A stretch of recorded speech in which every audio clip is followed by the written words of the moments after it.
Hey, hi everybody. It's Monday morning. Hope you've had a great weekend and are ready to face a good week. Trust it's a good one for you all.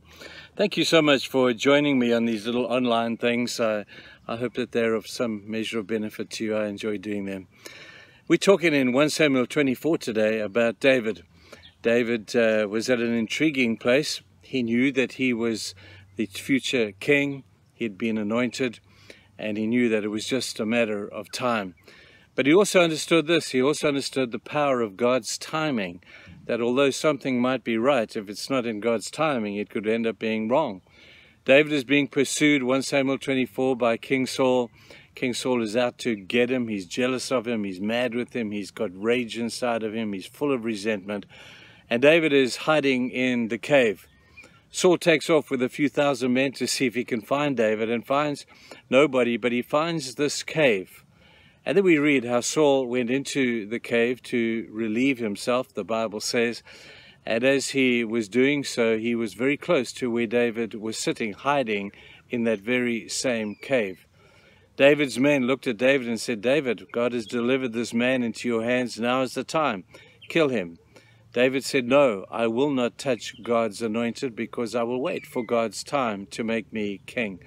But what he did was he crept close enough to Saul to cut off the edge of his garment.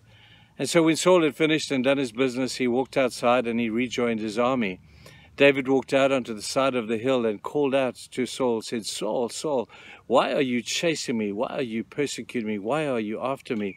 And Saul crazily looked at David and said, "Were you in the cave? You could have killed me. You could have done me in and taken the throne yourself, but you chose not to do that."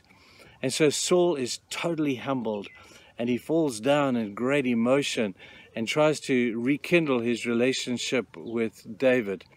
That is a great lesson that we learn here. There's a whole lot of lessons, I think. Lessons about life. First lesson we said just now is the lesson of understanding God's time. He makes, according to the book of Ecclesiastes, he makes all things good, beautiful in fact, in his time. But there's another thing here. You know, we spoke a little bit about preference and principle decisions.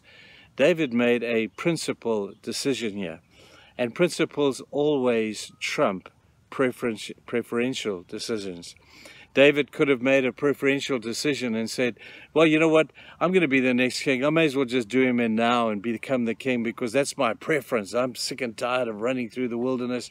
And now I can just do away with Saul, and my preference is, let me do it now."